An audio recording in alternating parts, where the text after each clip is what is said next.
Hello everyone, welcome back to my channel. आज आप जो सीखने वाले हैं ये आपके लिए बहुत ही इंपॉर्टेंट होने वाला है। अगर आप स्टॉक मार्केट में इन्वेस्टमेंट की बात करते हो तो क्या देखने की जरूरत होती है, क्या एनालाइज करने की जरूरत होती है, और आज आपको क्या सीखने की जरूरत है। हम बेसिकली उस टॉपिक के ऊपर बात करने वाले हैं, दैट इज फंडामेंटल एनालिसिस। तो दोस्तों, आज बेसिकली आप कहीं भी इन्वेस्ट करना चाहते हो तो दो चीज इंपॉर्टेंट होती हैं।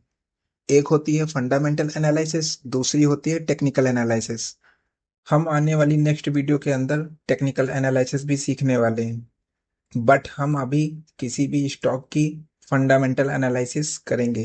अब फंडामेंटल एनालिसिस का मतलब मैं आपको इतनी सिंपल लैंग्वेज में बताऊंगा क्या होता है। सबसे पहले हमें क्या देखना है कि जो भी चीज मैं आज खरीद रहा हूँ क्या वो मुझे सस्ते में मिल रही है या महंगे में। अब इसका मतलब क्या होता है कि वॉरेन बफेट बोलते हैं आप वैल्यू इन्वेस्टिंग करें।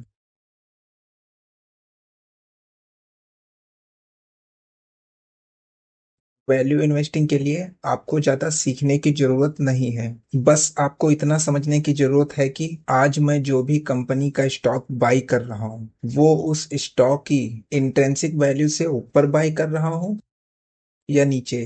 तो अब आप ये कैसे चेक करेंगे, चलो मैं आपको दिखाता हूँ। तो हम स्क्रीनर पे आ गए हैं। तो ये टिकर टैब की वेबसाइट है। आप गूगल पे सर्च करेंगे, आपके सामने ओपन हो जाएगी। तो गाइस, स्क्रीनर हमारी क्या मदद करते हैं। तो एक एग्जांपल, आप यहाँ पे स्क्रीनर पे आओगे, आपको टॉप लार्ज कैप कंपनी देखने को मिल जाएंगी। तो अब इसे कैसे यूज करना है, और इसके अंदर हमें रेशियो एनालिसिस भी करना है, फिर बैलेंस शीट भी चेक करना है। तो हम ये सब स्टेप बाय स्टेप चेक करने वाले हैं। तो सबसे पहले टीसीएस का एग्जांपल ले लेते हैं। तो अब टीसीएस को कौन नहीं जानता, टीसीएस जो कि रतन टाटा सर की कंपनी है। तो अब हमें यहाँ पे सबसे पहले क्या चेक करना है कि प्राइस इंट्रिंसिक वैल्यू से ऊपर है या नीचे। तो ये देखिए एग्जाम्पल पे मैंने टीसीएस आपके लिए ओपन किया है। तो अब यहाँ आप नीचे देखेंगे एंट्री पॉइंट। तो आप देख सकते हैं current price less than intrinsic value, मतलब जो करंट प्राइस है वो इंट्रिंसिक वैल्यू से कम है।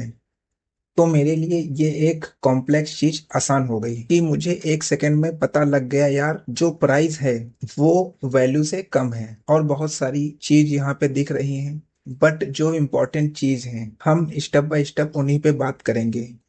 तो ये जो सबसे पहली चीज चेक करनी थी कि जिस भी कंपनी के स्टॉक में मैं इन्वेस्ट करने जा रहा हूँ उससे कम पे खरीद रहा हूँ या महंगे पे।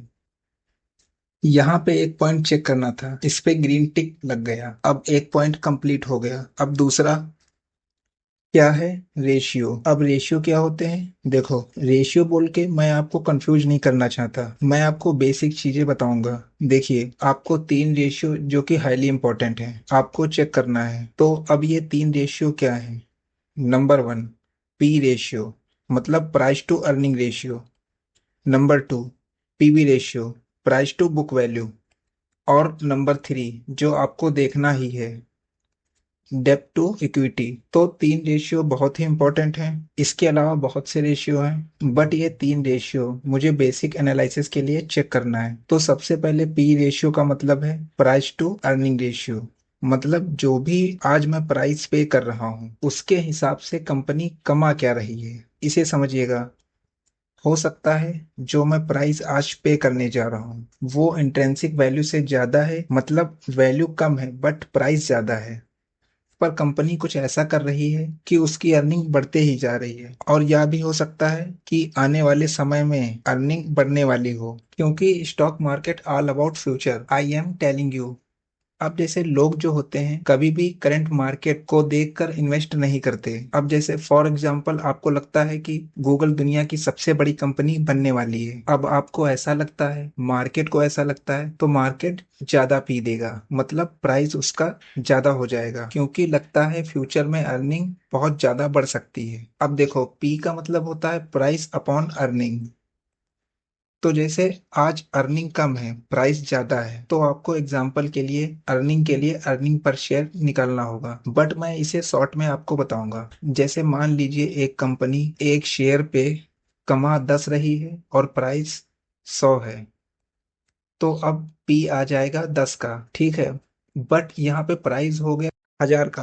अब मार्केट पी ज्यादा देती है कई शेयर को, जैसे आप अडानी को ही देख लीजिए, ज्यादा पी देता है। अब मार्केट को क्योंकि लगता है कि फ्यूचर में अर्निंग बढ़ सकती है, आज आपको दिखेगा पी तो हो गया 100 का, बट अगर कल को अर्निंग बढ़ गई, अर्निंग भी 100 की हो गई, तो ये कल को पी 100 की जगह 10 का रह जाएगा। तो this is price to earning. But होता क्या है, अगर आपको दिख रहा है प्राइस 100 का है और अर्निंग पर शेयर आपका है 100 का, पी आ रहा है 10 का, तो अब इसका मतलब क्या हुआ, आपको सिंपल मैं बताता हूँ। देखिए, आप अगर आप किसी भी स्टॉक को खरीद रहे हैं, मतलब आप कंपनी को पैसा दे रहे हो और उसका पी 10 का है, तो आप 1 रुपए कमाने के लिए 10 रुपए दे रहे हो। इसका मतलब ये होता है, हो सकता है आपको लगे फ्यूचर में बहुत ज्यादा फायदा हो सकता है, क्योंकि अगर कल को अर्निंग बढ़ गई तो हो सकता है पी 5 का रह जाए। बट अगर आपको दिखता है पी है यहाँ पे 100 का, तो अब इसका मतलब क्या हुआ कि 1 रुपए कमाने के लिए 100 रुपए दे रहे हो, इसका मतलब ये हुआ। तो देखो, पी जितना कम होगा उतना अच्छा है। तो चलो आप चेक कर लेते हैं पी। तो हम आ गए हैं टिकट टाइप पे। देखो यहाँ पे आप जिस भी स्टॉक में आपको इंटरेस्ट हो, यहाँ पे आप कोई भी स्टॉक का नाम सर्च कर सकते हो। अब एग्जांपल के लिए यहाँ पे आईटीसी ले लेता हूँ। सो मैंने यहाँ पे आईटीसी ओपन कर ली है। तो आज यहाँ पे आप देखेंगे आईटीसी इंट्रिंसिक वैल्यू से कम पे है। आपको ये कैसे पता चलेगा कि ये स्टॉक भागने वाला है? उसके लिए हम फंडामेंटल एनालिसिस करेंगे। अब फंडामेंटल एनालिसिस में नंबर 1 पॉइंट आता है कि प्राइस इंट्रिंसिक वैल्यू से कम पे हो। अब आपको यहाँ पे दिख रहा है आईटीसी का प्राइस इंट्रिंसिक वैल्यू से कम पे है, तो मेरे लिए ये ओके है।